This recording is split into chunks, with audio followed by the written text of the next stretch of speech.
우리가 지난 시간에 유대인의 관원인 니고데모를 통해서 예루살렘을 대표하는 인물이라고 제가 소개를 했어요. 이 이스라엘을 대표하는 인물입니다. 율법을 대표하는 인물입니다. 그는 바리새인 중에 바리새인이었고 또 유대인의 관원이라고 그랬습니다. 정치적으로도 성공한 사람입니다.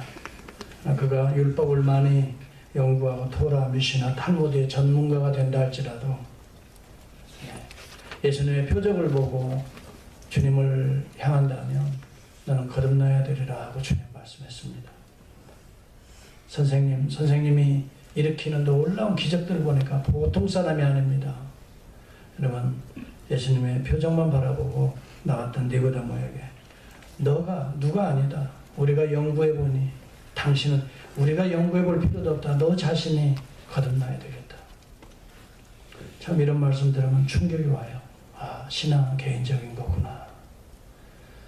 내가 오늘 이 순간도 거듭나지 않으면 아무리 내가 좋은 직장, 좋은 환경 속에 또 종교인으로서 모든 율법을 다 행한다 할지라도 소용없는 것이구나. 하나님의 나라가 가깝지 않구나. 거듭나야 된다. 아, 맞다. 내가 거듭나야 되겠다. 여러분, 거듭난다고 하는 것은 안하게나오 위로부터 태어나는 거예요. 하나님으로부터 태어나는 거예요. 하나님의 자녀로 태어나는 거예요. 세상의 출생이 아니에요. 우리의 부모로부터는 게 아니라 영적인 아버지로부터 그의 아들 그리스도를 통해서 우리에게 거듭난다고 하는 사실을 오늘 본문은 분명하게 얘기해 줍니다. 이 사실들을 물과 성령으로 거듭나야 된다라고 우리 주님 말씀합니다. 여러분, 물은 우리를 씻잖아요. 또 물은 또 우리에게 생명수를 공급하잖아요.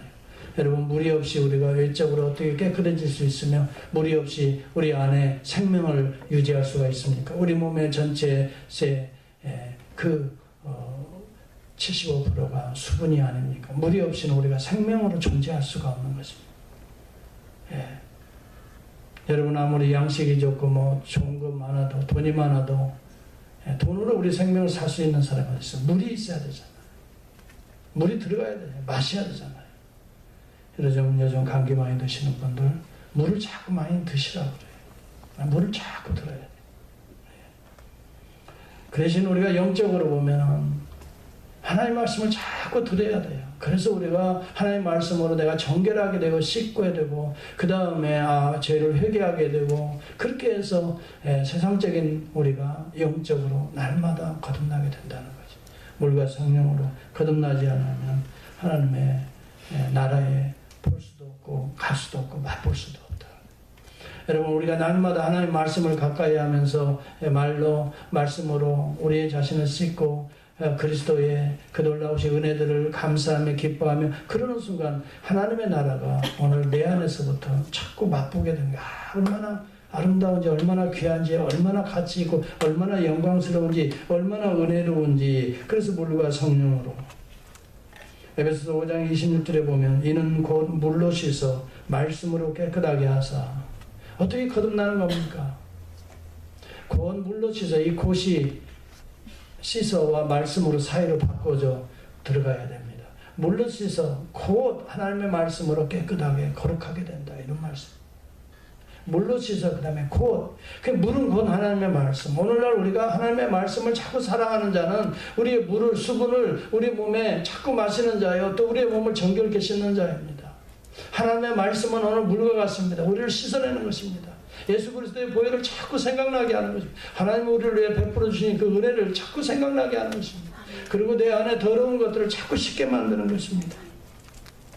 요한복음 15장 3절과 4절에 봐도 너희는 내가 일러준 말로 이미 깨끗하였으니 라고 말을, 내가 일러준 말로 우리가 깨끗하게 되었다라고 말을 합니다. 그러면서 내 안에 거하라. 계속 주님 안에서 그렇게 말씀을 사모하라는 말이 되겠지요. 나도 너희 안에 거하리라. 오늘도 주님은 말씀 속에서 우리 안에 거하고 계시는 것입니다. 가지가 포도나무에 붙어 있지 아니하면 스스로 열매를 맺을 수 없음 같이 너희도 내 안에 거하지 아니하면, 말씀 안에 오늘 거하지 아니하면, 예수 안에 거하지 아니하면 열매를 맺을 수 없느니라. 무릇 과실을 많이 맺는 가지는 더 과실을 맺게 하기 위해서 이를 깨끗하게 하시느니라. 그렇게 깨끗함, 거룩함, 이것을 또한 이 잘라내는 것으로, 전지하는 것으로 말해주고 있습니다. 여러분, 우리가 하나님의 말씀을 통해서 우리의 그릇된 습관들을 자꾸 잘라낼 때 우리가 좋은 결실을 맺을 수 있게 된다고 하는 것입니다. 그러므로 우리는 거듭나서 그렇게 하나님의 사람으로 점점점 변화받지 않냐면, 우리는 아무리 세상에서 떵떵거리는 바리새 중에 바리새인이요, 또 율법의 학자요, 또 사내들인 공의원의 최고의 위치를 점하고 있어도 거듭나지 않냐면 하나님 나라를 볼 수도, 또 만질 수도, 또 들어갈 수도 없다고 하는 사실을 니고데모에게 설명하고 있는 거예요. 율법 학자에게 예수님이 지금 설명하고 있는 거예요. 그런데 이러한 거듭남, 물론 오늘 말씀을 통해서 우리가 날마다 씻고, 이 거듭남의 기본적인 원천은 어디에서 오는가? 이것은 나에게서가 아니라 예수 그리스도에게서 임하는 하나님의 은혜라고 하는 것입니다. 그래서 이것은 영적인 하나님의 일이기 때문에 하늘나라에 대한 이야기요, 영적인 신비로운 이야기라고 주님은 오늘 말씀하고 있는 것입니다. 그래서 우리 주님은 너희가 이 땅의 문제를 이야기해도 알 수 없는데 어떻게 하늘나라 이야기라면 알 수 있을까 하면서 이렇게 말하는 13절과 14절을 다시 보죠. 이게 오늘 본문의 주요한 내용입니다. 13절과 14절입니다. 같이 한번 해보겠습니다. 시작. 하늘에서 내려온 자 곧 인자 외에는 하늘에 올라갈 자가 없느니라. 모세가 광야에서 뱀을 든 것 같이 인자도 들려야 하더니 이는 저를 믿는 자마다 영생을 얻게 하려 하십니다. 영생으로 우리 중생을 또 연결해서 소개합니다. 영생, 구원, 새 생명, 이 모든 것이 거듭난 자에게 임하는, 또 칭의, 또 성화, 이것도 모두가 다 거듭난 자에게 임하는 하나님의 은혜의 단면들입니다. 여러분, 우리가 알아야 될 것이 위로 하늘로부터 태어나려면 하늘의 사람이 땅으로 와야 되는 것입니다. 그래서 인자가 하나님의 아들이 이 땅에 온다는 것입니다. 우리가 하나님의 자녀가 되려면 하늘에서 내려와서 우리의 죄의 문제를 십자가에서 해결하시고 그 다음에 들림 받아야 우리가 예수 그리스도와 함께 하나님의 자녀로 거듭나게 된다고 하는 사실입니다. 그래서 우리는 하늘에서 내려온 인자 외에는 하늘로 올라간 자가 없다라고 본문은 말합니다.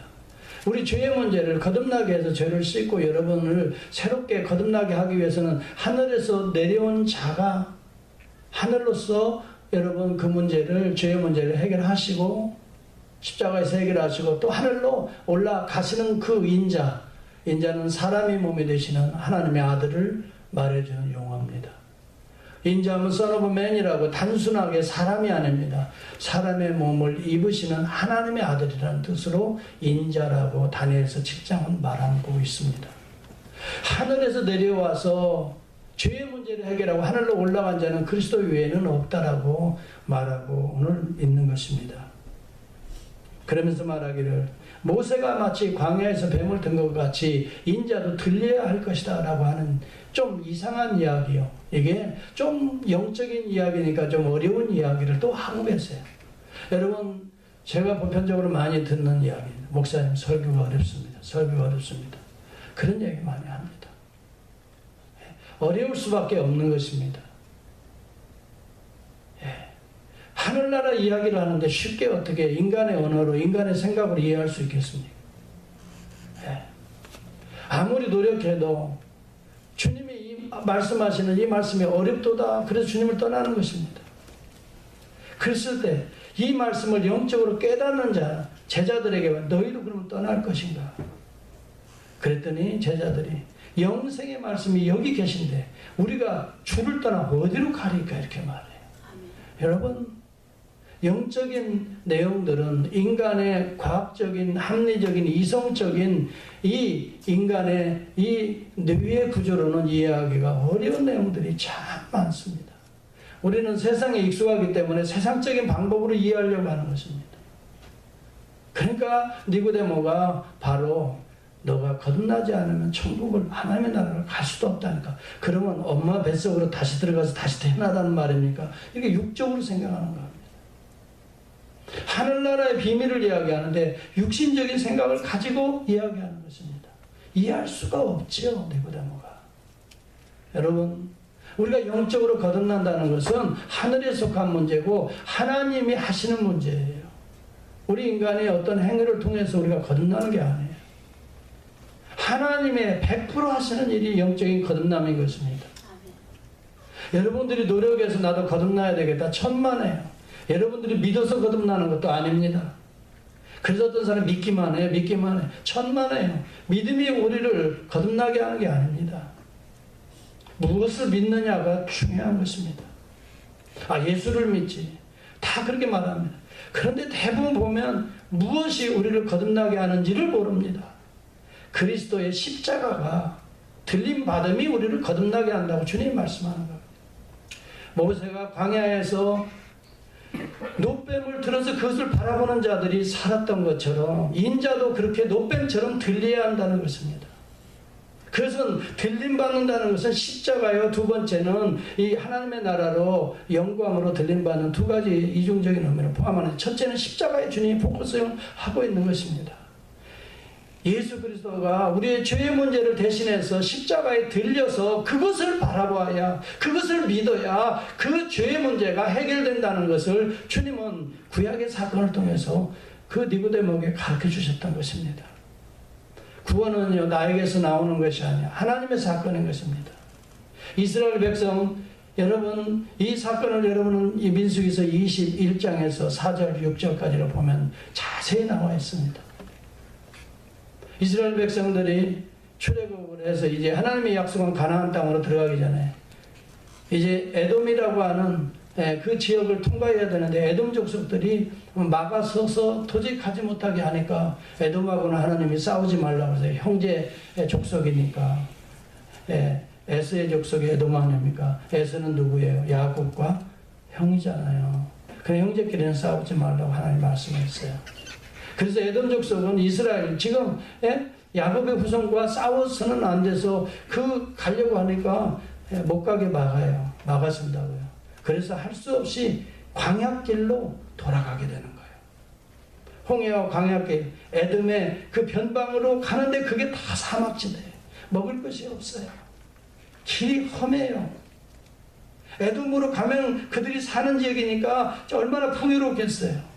길도 다 닫혀 있을 거고, 또 우리가 피곤하면 주변에서 양식도 줄 것이고, 그렇게 해서 그 길만 통과하겠다고 하는데 그걸 막아버리니 할 수 없이 사람 살지 않는 이제 이 광야길로 가게 되니까 얼마나 힘들겠어요. 이 여러분, 요즘 조금만 태양이 비쳐도 90도 100도 넘어가도 정말 샌드하고 싫어 그런 사람 많잖아요.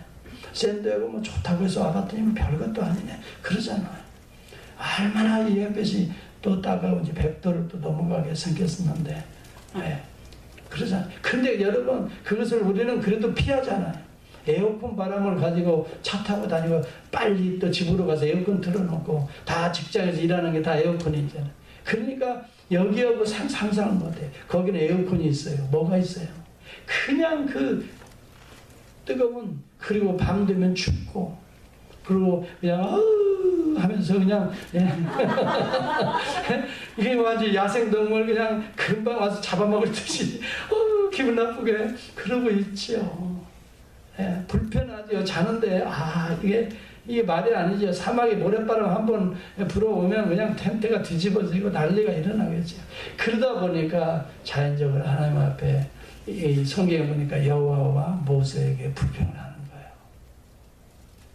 근데 성경에 보니까 불평하고 원망하는 것을 하나님을 대적하는 것으로 성경은 말하고 있어요. 하나님이 이렇게 출애굽에서 이런 구원의 길을 베풀어 줬는데 조금 힘들다고, 조금 어렵다고 그냥 하나님을 대적하는 거예요. 우리를 왜 애굽에서 건져내서 이렇게 고생시키려고 그 하나님의 구원의 사실을 또 불평하고 원망하는 거예요. 하나님이 출애굽에서 애굽에서 건져냈잖아요. 애굽의 속국에서 이스라엘이라고 하는 새로운 나라를 꿈꾸면서 지금 그 길을 가고 있는데 조금 힘들다고 어렵다고 그냥 구원한 것 자체를 이제 원망하기 시작을 해요. 왜 우리를 애굽에서 그나저나 이 고깃가마 밑에서 편히 먹고 살던 우리를 이렇게 건져내서 힘들게 하느냐. 여러분, 우리가 신앙생활 하다 보면요, 때로 그런 때가 와요. 절대 하나님의 구원의 은혜를 여러분 마음으로나 입술로 흔들지 말기를 바랍니다. 그래도 하나님의 구속의 은혜 감사하면서 끝까지 하나님 이 문제도 해결해 주실 줄을 믿습니다 하고 믿음으로 주를 바라볼 수 있기를 축복합니다. 그렇게 나가셔야지. 내가 왜 이 교회에 와가지고 교회가 조금 어려우면 또 그렇게 불평하고, 내가 누구를 만나서 내가 누구 때문에 그렇게 자꾸 하다 보면 하나님의 구원의 은혜까지도, 하나님이 베풀어 주신 그 놀라운 사랑의 은혜까지도 훼손하게 되는, 하나님을 대적하는 행위가 돼요. 그래서 불뱀이 나와서 그를 물어서 다 죽게 하는 거예요. 여러분, 참 이거 조심해야 될 부분 중에 하나예요. 우리 입술을 잘 은혜의 입술로 다스릴 수 있기를 바랍니다. 아멘. 그래야 여러분, 우리가 고난을 통과하고 쉽게 가난을 정복하는데 그 순간 힘들다고 입술을 함부로 돌리다가 마음이 그렇겠죠. 그러니까 뭐 이해는 가지만은 이해 가지고 우리 인생이 풀어지는 건 아니에요. 이해는 갑니다. 충분히 이해가지. 이해해달라고 해서 되는 게 아니라고요. 문제는 그걸 극복해야 되잖아요. 그렇잖아요. 이해의 차원을 넘어가야 돼요. 우리는 신앙은요, 믿음은요, 하나님을 바라보세요. 충분히 하나님이 약속한 대로 가라 하면 그 길에는 또 길이 있어요. 지금 힘들지만 반드시 그 길이 있다고요. 그걸 못 본다고 힘들다고 어렵다고 불뱀에 물려 죽게 되면 어떻게 돼요? 그건 본인만 불쌍하잖아요. 그래서 모세가 하나님 앞에 회개의 기도를 합니다. 하나님, 우리가 잘못했어요. 조금 힘들다고 불편하고 어렵다고 불평하고 원망하고 짜증하고 하나님을 대적했어요. 용서해 주세요. 용서해 주세요. 여러분, 그때 우리 하나님께서 노뱀을 만들어서 창대에 달으라 그래요. 근데 그래 왜 하필이면 생각해보세요. 과학적으로, 이성적으로, 합리적으로 그게 구원할 수 있을까요? 그런데 하나님은 노뱀을 달아서 그걸 쳐다보는 즉 살게 될 것이라고 말합니다. 그래서 모세는 두말하지 않고 이성과 과학적으로 합리적으로 이성 안 맞아도 그대로 노뱀을 쳐서 뱀과 똑같은 모습을 해서 장대에 저렇게 달았습니다. 뱀을 차라리 저 무서운 불뱀 중에 하나를 찍어서 다르라 라고 했다면 조금 이성적으로 합리적일 것 같아요. 왜? 그 뱀이 물었으니까, 그 뱀을 죽였으니까 그 믿음을 가지고 바라보라라고 하는 어떤 그런 논리적인 구조가 형성이 될 수 있는데 그 뱀도 아니에요. 노뱀을 쳐서 다르라 그랬어요. 불뱀도 아니라고요. 불뱀과 노뱀은 근본적으로 본질이 다른 것입니다.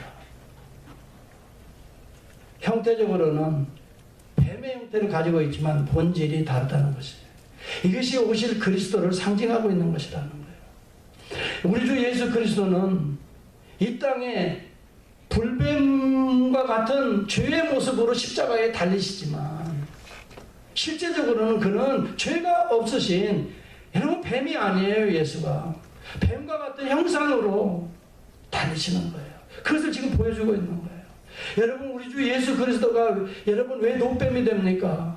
저주받은 자의 사실은 저주를 본인이 담당하시는 거예요. 형태는 뱀의 형태예요. 그래서 예수가 십자가에 돌아가신 외형적인 모습은 죄인의 모습이에요. 저주받은 자의 모습이에요. 우리의 저주를 자신이 담당하지만 실제적으로는 뱀이 아니라고요. 뱀은 우리였다고요. 우리의 불신앙이요, 우리의 저주였다고요. 우리를 죽게 만드는 것은 우리 안에 불뱀이었다고요. 그런데 예수 그리스도는 불뱀이 아니에요. 노뱀이에요. 저주를 대신 받는 거예요. 본질이 불뱀하고 노뱀은 다르지요. 이것이 그리스도의 십자가를 상징했던 것입니다. 여러분, 나무에 달린 자마다 저주받은 자라고 신명기 21장은 그렇게 말합니다. 23절에 나무에 달린 자는 하나님께 저주를 받았습니다. 우리 주 예수 그리스도가 저주받아 죽으시는 거예요. 그 사건이. 갈라디아서 3장 13절에도 보면 그리스도께서 우리를 위하여 저주를 대신 받은 바 되사, 저주를 우리 대신해서 받은 거예요. 그러니까 노천이요, 저주를 상징합니다. 노치를 계속 치잖아요. 그렇죠? 쳐서, 철판을 쳐서 또 노치를 어떻게 해요? 불 속에 집어넣잖아요.